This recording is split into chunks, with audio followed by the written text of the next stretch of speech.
So if you have a W163, then I'm sure you've considered a radio upgrade, and today was that day for me because my cassette adapter broke. Now, I'll have links to everything that I used in the description below, and it's all through Amazon, which actually helps give me a kickback for the next project. First things first, we need to get a special radio removal tool. Now, this just slots into the bottom front corners, locks in, and allows you to pull the whole factory unit out. Now we carefully disconnect the radio antenna and the two connectors. You may also have an optical connector, so remember to disconnect that too. This is optional, but I did manage to score a very rare Designo interior trim set. You just carefully pull up on the panel to unclip it, then you disconnect the top vacuum hose and the fog light switch. After that, you'll be able to carefully set down the trim piece and work on unclipping all the lower buttons.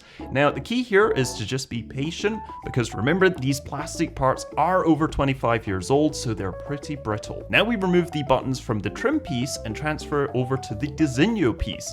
Now, this should just click in along with the other lower four buttons. And at this point, we need to mount a cage for our new radio. Now, I've linked one in the description that will work below, and you'll see the one that I used here is actually a custom piece, but the principle's still the same. And the cage itself is held in by bending these metal tabs. There's also two plastic knobs that you probably will have to cut with the adapter that I've linked below. Once you've made sure that it's all secure and that your metal tabs aren't blocking anything, you can now carefully install it into your dash. Now, just remember, you have to reconnect your fog light switch and that vacuum hose. And as I said, it's a very tight fit, so be slow. You want to make sure that it installs flat and flush with your dash, locking the trim tabs in securely where they need to be. We're almost done, but now we need to make an adapter for our Mercedes connector to the new Sony radio. Now, luckily, the connectors I found on Amazon all have the same color wires, so really, you just solder them together. I've also linked the tools that I used in the description below, including a heat gun for the shrink tubing.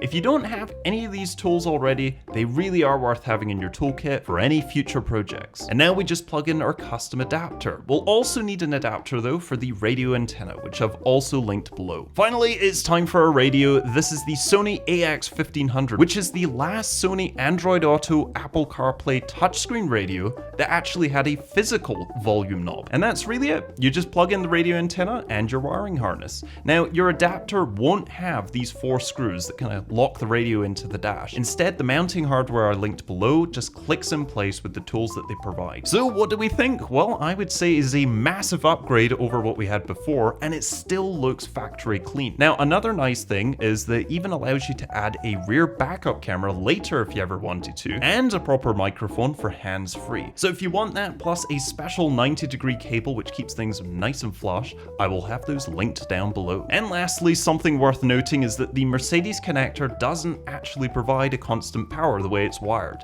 So you'll need to wire that up separately for the radio to retain settings. However, I personally didn't bother because I use Apple CarPlay and it just goes straight to that. And it also stops me from worrying about having a parasitic radio draw in future. So if you liked the video, subscribe and I'll catch you in the next one.